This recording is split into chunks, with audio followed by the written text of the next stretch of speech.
টেকসই উন্নয়নে চাই দক্ষতা ও নৈতিকতা সম্পন্ন দেশপ্রেমিক জনশক্তি। এই প্রতিপাদ্যকে সামনে নিয়ে আয়োজিত ইসলামী শাসনতন্ত্র ছাত্র আন্দোলনের স্বপ্ন সম্ভাবনা বিপ্লবী পথ চলার ২৯তম বর্ষে ২৯তম প্রতিষ্ঠাবার্ষিকী সমাবেশের এই পর্যায়ে প্রধান অতিথির বক্তব্য নিয়ে আসছেন ইসলামী আন্দোলন বাংলাদেশের সিনিয়র নায়েবে আমির শাইখুল হাদিস আল্লামা মুফতি সৈয়দ মোহাম্মদ ফয়জুল করিম শাইখ চরমোনাই হাফিজাহুল্লাহ। নারায়ে তাকবীর, নারায়ে তাকবীর, বিপ্লব বিপ্লব, ইসলামী বিপ্লব।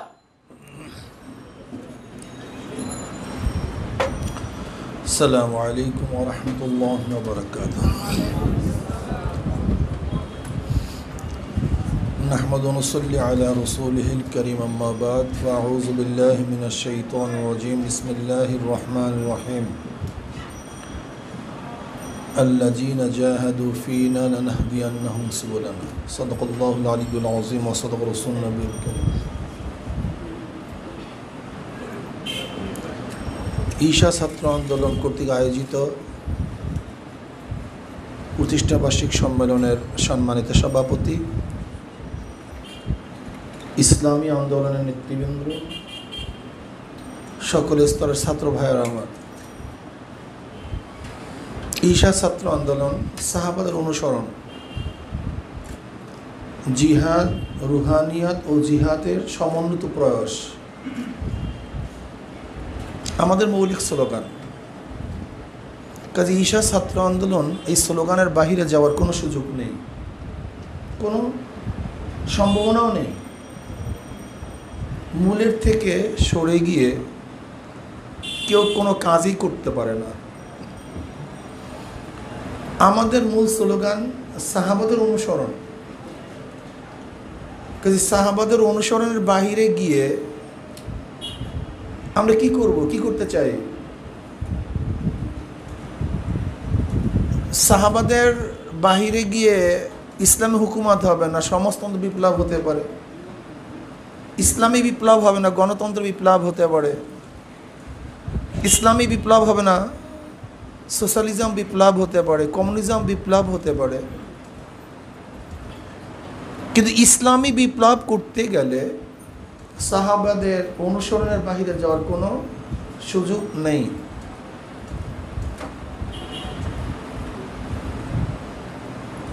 আমাদের শাইখ মুর্শিদ নব্বরাল্লাহু মারকাদাহু কি বলেছেন?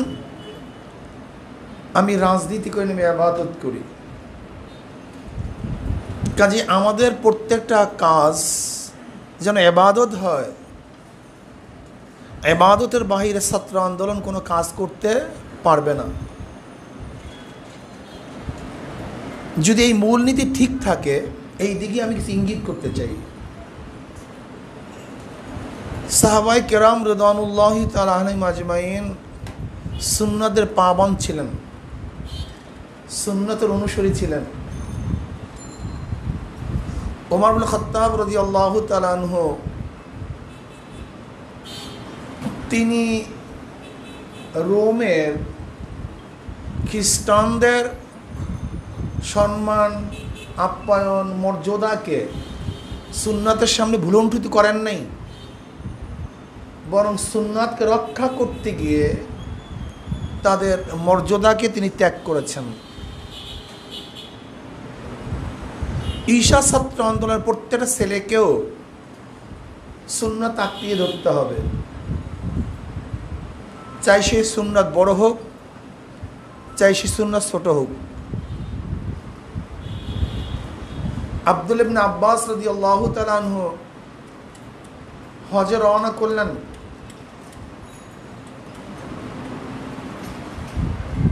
মদিনার থেকে বের হয়েছেন, এক গলির মধ্যে ঢুকছেন, বসছেন, উঠে আসছেন, কিন্তু কোনো হাজার সারেন নাই। প্রশ্ন করা হলো, আপনি এরকম করলেন কেন? তিনি উত্তর দিলেন, নবী আলাইহিস সালাতু ওয়াস সালামকে দেখেছি এখান থেকে যাওয়ার সময় এখানে বসছেন, কোনো হাজার সারেন নাই। কেন বসছেন, কেন উঠছেন আমি জানি না, তার অনুকরণ করতে গিয়ে আমি এই কাজটা করছি। অথচ আমাদের এই যুগের ঈশা ছাত্র আন্দোলন অনেক ছাত্রদের বা যারা আমরা সদ্য বিদায় হয়ে গেছি এরকম অনেকের মনোভাব এখন সুন্নাতের প্রতি নাই। আমরা আধুনিক হয়ে যাচ্ছি। ঈশা ছাত্র আন্দোলন আধুনিক হবে সুন্নাতকে আঁকড়ে ধরার মাধ্যমে। সুন্নাতকে ত্যাগ করার ভিত্তিতে আধুনিকতার দরকার ঈশা ছাত্র আন্দোলনের মধ্যে থাকতে পারে না। এটা আমাদের মনে রাখতে হবে। রুহানিয়াত, আজকে রুহানিয়াত আমাদের থেকে অনেক দূরে চলে যাচ্ছে। এখন রুহানিয়াতকে আমরা পছন্দ করছি না। বর্তমান যুগের কিছু ইসলামিক লিডারদের কিছু সফলতাকে প্রশংসা করতে গিয়ে মনে হয় যেন আমরা সাহাবায়ে কেরাম রিদওয়ানুল্লাহি তাআলা আলাইহিম আজমাইনদের সে যুগকে ভুলে যাওয়ার পথে চলছি। ঈশা ছাত্র আন্দোলনের ছেলেদেরকে বলবো, ইমামতির জন্য শর্ত আছে, মুক্তাদির জন্য শর্ত নেই। নেতাদের জন্য শর্ত আছে, অনুসারীদের জন্য শর্ত নেই। তোমরা নেতৃত্ব প্রদান করবে, কাজে তোমাদের জন্য শর্ত আছে। ঈশা ছাত্র আন্দোলনের সদস্য হওয়ার জন্য, সমর্থক হওয়ার জন্য কিন্তু শর্ত নেই। আমি কি ইঙ্গিত দিতে চাচ্ছি নিশ্চয়ই তোমরা বুঝতে পারছো। ইমামতির জন্য শর্ত আছে,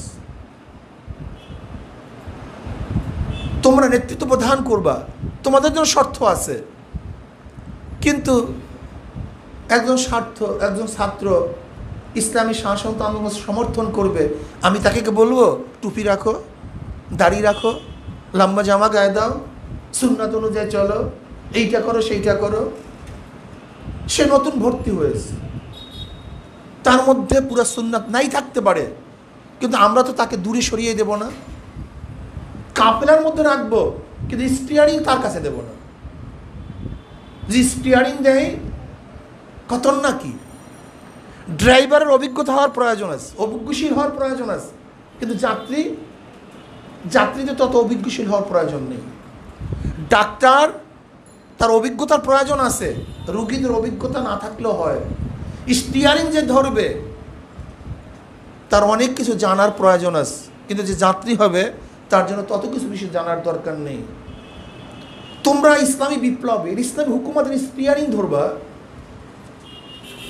তোমাদের অবস্থান, তোমাদের আদর্শ, তোমাদের নীতি, তোমাদের কর্মসূচি, তোমাদের ইবাদত, তোমাদের চরিত্র, তোমাদের কথোপকথন এবং সাধারণ যারা তোমাদের অনুসারী হবে, সমর্থক হবে, তারা কি একই মানের হবে? তোমরা এখানে যারা আসছো সবাই দায়িত্বশীল। এখন তুমি যদি মনে করো তোমার চেহারা সুরাত সাধারণটা ছেলেদের মতো হলেই হবে, এটা মানা যায় না। তোমাদের ব্যতিক্রম হওয়ার প্রয়োজন আছে। বর্তমান আমরা কি দেখছি, বিশ্বের বিভিন্ন মুসলিম নেতারা কিছু ভালো কাজ করার কারণে আমরা তাদেরকে ইমাম বানায় ফেলাইছি, অমুক ইমাম হয়ে গেছে। কিছু ভালো কাজ করার কারণে,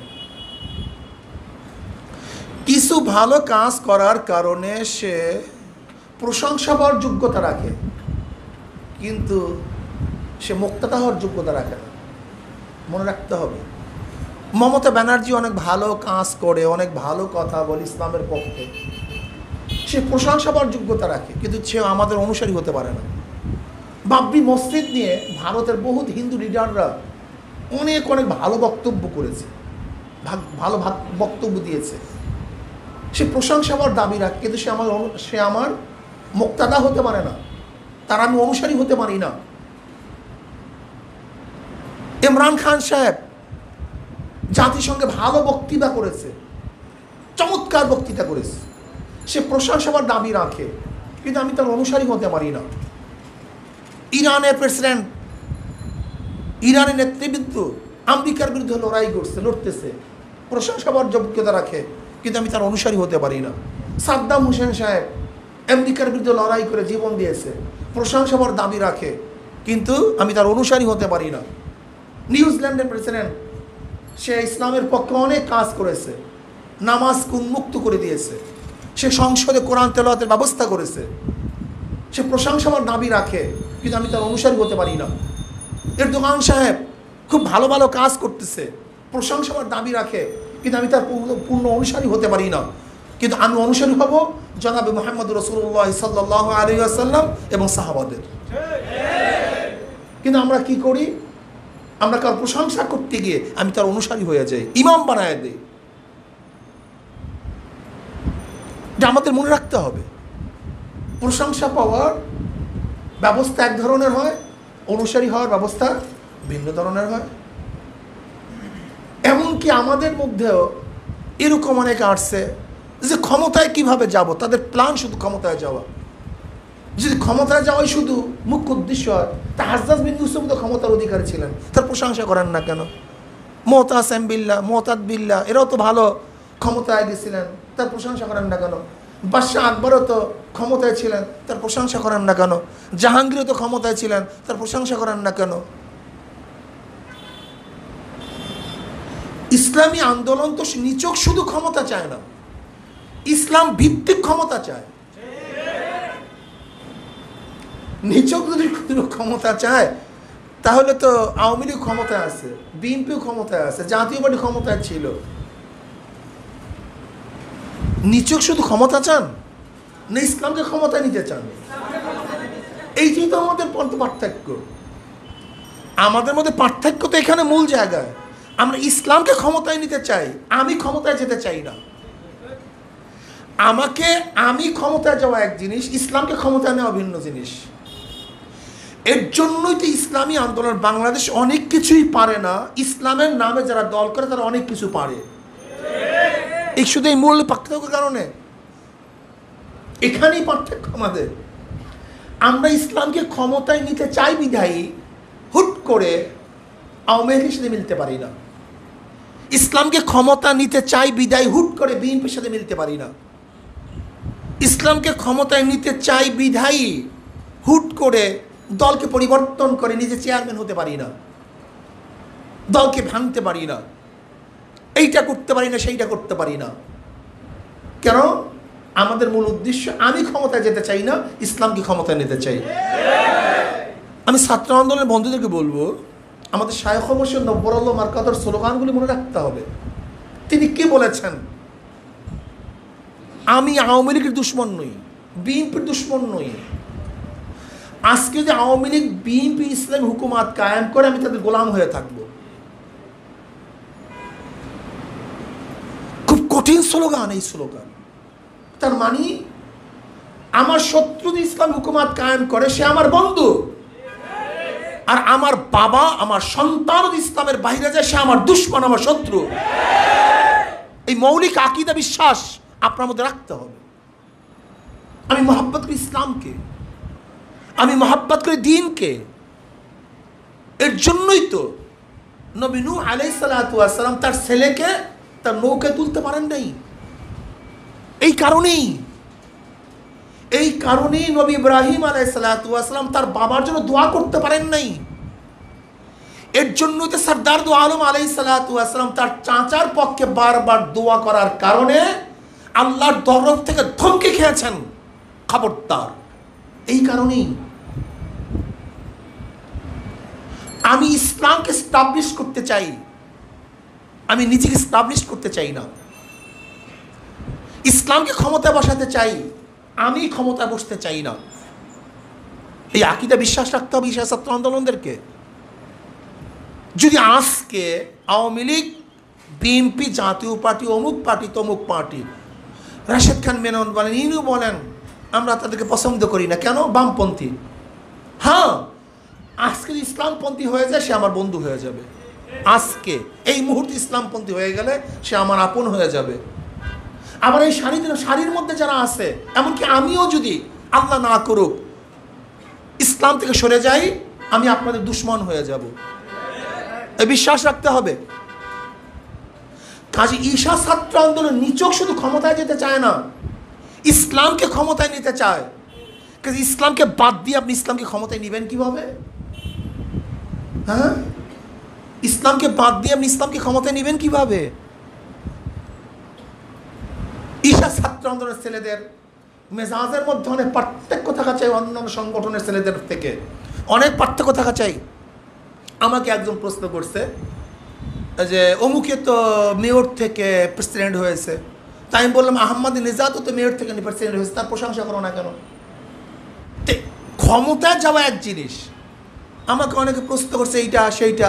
শোনেন, যে ব্যক্তি মুমূর্ষ ব্যক্তিকে যদি কেউ কোনো ডাক্তার কথা বলাতে পারে বা একটু চক্ষু মেলে, আমরা সবাই খুশিতে আটখান হয়ে যাই। মৃত্যু ব্যক্তি চক্ষু মেলছে, যে একটা মুমূর্ষ রোগী কথা বলছে, একটু পানি পান করছে, কিরকম বলি কি বলি না? আরে ভাই, তুরস্ক তো মৃত্যু হয়ে গেছিল, সেখানে ধর্মনিরপেক্ষবাদ কায়েম হয়ে গেছিল, সেখানে দাড়ি রাখা অবৈধ ছিল, নামাজ পড়া অবৈধ ছিল, কোরআন তেলাওয়াত করা অবৈধ ছিল। কামাল আতাতুর্ক গোটা তুরস্ককে ধর্মনিরপেক্ষবাদ সৃষ্টি করে ইসলামকে জবাই দিয়ে দিয়েছে। তুরস্কের অবস্থা কি ছিল? কামাল আতাতুর্ক সেখানে ক্ষমতা আসার পরে আলেমদের প্রত্যেকটা আলেমের বাড়ির দরজায় যেই গাছ ছিল, সেই গাছের মধ্যে তাদেরকে ফাঁসিতে ঝুলিয়ে দিচ্ছে। আলেমদেরকে বলছে আপনাদের জন্য হজের জন্য জাহাজ রেডি, আপনারা উঠেন। যারা জাহাজে উঠছে সাগরের মধ্যে তাদেরকে ডুবিয়ে দিয়েছে, হত্যা করা হয়েছে। এই ছিল তুরস্কের অবস্থা। সেখান থেকে মুমূর্ষ রোগীকে শুধু একটু পানি পান করাবার ব্যবস্থা করতেছে, চক্ষু মিলছে, এটা তো প্রশংসার দাবি রাখে। কিন্তু আমি তো আগের থেকেই সুস্থ রোগী, এখন আমাকে কি আপনি অসুস্থ রোগীর সাথে তুলনা করবেন? এখানে আমি টুপি পরতে পারতেছি, এখানে আমি দাঁড়িয়ে রাখতে পারতেছি, নিষেধ নাই। আমি লম্বা জামা গায়ে দিতে পারতেছি, নিষেধ নাই। আজান হচ্ছে, নিষেধ নাই। নামাজ পড়তে নিষেধ নাই, মাদ্রাসায় পড়তে নিষেধ নাই, আমাকে জাকাত দিতে নিষেধ নাই, আমি নিজে পর্দা করতে আমার নিষেধ নাই, ইসলামী হাকামগুলি পালন করতে আমার কোনো নিষেধ নাই। এখন আপনি তুলনা করবেন মুমূর্ষ রোগীর সাথে সুস্থ রোগীর সাথে? এটা হয়? আপনি কিসের সাথে তুলনা করতেছেন? আপনার এখানে মাদ্রাসা খোলা, মসজিদ খোলা, আজান চলতেছে, ইবাদত করতে পারতেছেন, আপনার কোনো বাধা নাই, কিচ্ছু নেই, নিষেধ নাই। আপনি তুলনা করবেন আরো ভালো দিকে, আপনি তুলনা করবেন নিচের দিকে, যেখানে দাঁড়িয়ে রাখার পর, যেমন মিশরে একসময় দাঁড়িয়ে রাখার আইন ছিল না, দাঁড়িয়ে রাখতে পারতো না। এখন আপনি সেইটার তুলনা করবেন? আপনি তো তুলনা করবেন আরো ভালোর দিকে যাওয়ার দিকে। এখন আমি কি করব? ব্যক্তিগতভাবে ইবাদত করতে পারতেছি, কিন্তু রাষ্ট্রীয়ভাবে ইবাদত করতে পারতেছি না। এর জন্য আমি রাষ্ট্রীয়ভাবে ইসলাম হুকুমাত কায়েম করে রাষ্ট্রীয়ভাবে ইবাদত করব। আমি কথাটা বুঝাতে পারি নাই? যেমন ইসলামের এই হুদুদগুলি আমি কার্যকারী করতে পারতেছি না, সুদ ভিত্তিক অর্থনীতি ধ্বংস করতে পারতেছি না। কেন? ইসলাম হুকুমাত না থাকার কারণে। কাজী ইসলামী হুকুমাত কেন চাই এইটা আপনাকে বুঝতে হবে, এটা বুঝতে হবে। আমি এই ক্ষেত্রে ইসলাম পালন করতে পারতেছি না হুকুমাত ব্যতীত, কাজে আমি ইসলাম হুকুমাত কায়েম করতে চাই যেন এই ক্ষেত্রগুলিতেও আমি ইসলাম পালন করতে পারি। কাজে আপনি ওইটা পালন করতে গিয়ে যেখানে পালন করতে পারেন সেটা ছেড়ে দিবেন, এই আপনার ইসলামী হুকুমাত। আপনি যেখানে পর্দা করতে পারেন ইসলামী হুকুমাত কায়েম করতে গিয়ে পর্দা ছেড়ে দিবেন। আপনি দাড়ি রাখতে পারেন ইসলামী হুকুমাতের নেশা দাড়ি কেটে ফেলবেন। আপনি টুপি পড়তে পারেন ইসলামী হুকুমাতের নেশায় টুপি মাথার থেকে নামিয়ে ফেলবেন। কে শিখেছে আপনাকে ইসলামী হুকুমাত? এটা ইসলামী হুকুমাত নয়, বরং ইসলামী হুকুমাতের নাম ইসলামকে জবাই দেওয়া। এর ইসলামী হুকুমাতের নাম ইসলামকে ধ্বংস করার চক্রান্ত। এর ইসলামী হুকুমাতের নামে সুন্নাতকে বিসর্জন দেওয়ার একটা কৌশল মাত্র। এর ইসলামী হুকুমাত নয়। জামাত শিবিরের সাথে এখানে মৌলিক পার্থক্য আমাদের। জামাত শিবির তাদের মূল উদ্দেশ্য কি? যে কোনো কৌশলে ক্ষমতা গ্রহণ করো, যে কোনো কৌশলে ক্ষমতায় যাও, যে কোনো কৌশলে হোক, চাই সে ইসলামকে বিসর্জন দিয়ে হোক, চাই মহিলাদেরকে সামনে নিয়ে হোক, চাই সে মিথ্যা বলে হোক, চাই সুন্নাতকে জবাই দিয়ে হোক, দেখো ক্ষমতায় যাও, আগে ক্ষমতা। আর আমরা কি বলি? ক্ষমতায় যাব ইসলাম হুকুমাত কায়েম করার জন্য। কাজে 3.5 বডির মধ্যে, আমার সমাজের মধ্যে, আমার ঘরের মধ্যে, আমার ব্যক্তির মধ্যে, আমার চরিত্রের মধ্যে ইসলাম না থাকে, তাহলে তুমি কিসে ইসলাম হুকুমাত কায়েম করতে চাও? যেখানে ইসলাম হুকুমাত কায়েম করার সুযোগ আছে সেখানেও যদি ইসলাম হুকুমাত কায়েম না করো, তাহলে তুমি রাষ্ট্রে গিয়ে ইসলাম হুকুমাত কায়েম করবে না, বরং তুমি ক্ষমতা দখল করবে। আমরা ক্ষমতা দখল করতে চাই না, ইসলাম হুকুমাত কায়েম করতে চাই। এর জন্য আমি ছাত্র আন্দোলনকে বলবো, কোনো ব্যক্তি প্রশংসা পাওয়ার যোগ্যতা রাখে, কিন্তু সে অনুসারী হওয়ার যোগ্যতা রাখে না। ঈশা ছাত্র প্রত্যেক ছেলেকে মনে রাখতে হবে, আমার অনুসরণীয় ব্যক্তি হবে জনাবে মুহাম্মদ রাসূলুল্লাহ সাল্লাল্লাহু আলাইহি ওয়াসাল্লাম এবং সাহাবায়ে কেরাম রিদওয়ানুল্লাহি তাআলা আলাইহিম আজমাইন, এবং তাদের পথে যারা চলে আমরা তাদের অনুসরণ করব। কি কথা ঠিক আছে না? আলহামদুলিল্লাহ। নাম্বার 2, নীতি নৈতিকতা ব্যতীত কোনোদিন কোনোদিন দেশের উন্নয়ন হতে পারে না, উন্নতি হতে পারে না। আজকে দেশে সব কিছু আছে, নীতি আদর্শ নেই। আজকে দেশের বরাদ্দকৃত টাকার 70% টাকা চুরি হয়, এর জন্য দেশের উন্নয়ন নেই। আজকে স্বাস্থ্যক্ষেত্রের অবস্থা আপনারা কি দেখছেন? আজকে দেশের অবস্থা কি দেখতেছেন? এই ক্ষমতা লোভীরা আজকে দেশকে বিক্রি করে ক্ষমতায় থাকতে চায়। আজকে বাংলাদেশকে ভারতের একটা অঙ্গরাজ্যে পরিণত করতে চায়। এই হর্ষবর্ধন হঠাৎ করে ঢাকায় কেন আসছে? কারণটা কি? এই শৃঙ্খলা হঠাৎ করে ঢাকায় আসবে কেন? কেউ জানি না। আজকে হিন্দুরা, ভারতপন্থীরা মনে হয় যেন এই দেশটাকে ভারতের অংশই মনে করতেছে, যা ইচ্ছা তাই করতেছে। সচেতন থাকতে হবে। ওরা ক্ষমতার জন্য দেশকে বিক্রি করতে মোটেও সময় নেবে না। কাজী এই দেশকে যেন বিক্রি করতে না পারে, সেজন্য বাংলাদেশের প্রত্যেকটা জনগণকে সচেতন থাকতে হবে। খাস করে ছাত্র আন্দোলনের ছেলেদেরকে ইসলাম ও দেশকে রক্ষা করার জন্য জীবন দেওয়ার জন্য প্রস্তুত গ্রহণ করতে হবে। স্বাধীনতা আন্দোলনে ছাত্রদের ভূমিকা সবচেয়ে বেশি ছিল। ভাষা আন্দোলনে ছাত্রদের ভূমিকা সবচেয়ে বেশি ছিল। ইসলামী হুকুমাত কায়েম করার ব্যাপারে যুবক এবং ছাত্রদের ভূমিকা সবসময় বেশি থাকে। আমিও বলবো, ইসলামী হুকুমাত কায়েম করার জন্য, দেশকে রক্ষা করার জন্য ঈশা ছাত্র আন্দোলনের ভূমিকা সবচেয়ে বেশি থাকা চাই। আমার শেষ বক্তব্য, তোমরা ত্যাগী হও, ভুগী হও না। তোমরা ত্যাগী হও, ত্যাগ শিখো, ত্যাগ ইচ্ছা করে ত্যাগ করো। কিভাবে ত্যাগ করবা? তুমি একদিন নাস্তা না খেয়ে তোমার একটা ছাত্র ভাইকে নাস্তা খাওয়ার ব্যবস্থা করো, এটা তোমার ত্যাগ। তোমার নিজের একটা জামা কম বানিয়ে তোমার ছাত্র ভাইকে একটা জামা বানিয়ে দাও, এটা তোমার ত্যাগ। দেখো, তুমি এরকম ত্যাগ শিখো।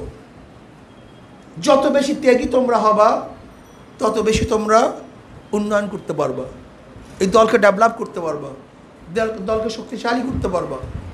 তোমাদের ত্যাগ যত বেশি হবে, দল তত উন্নতি হবে, আর তোমাদের ত্যাগ যত কম হবে, দল তত ক্ষতিগ্রস্ত হবে।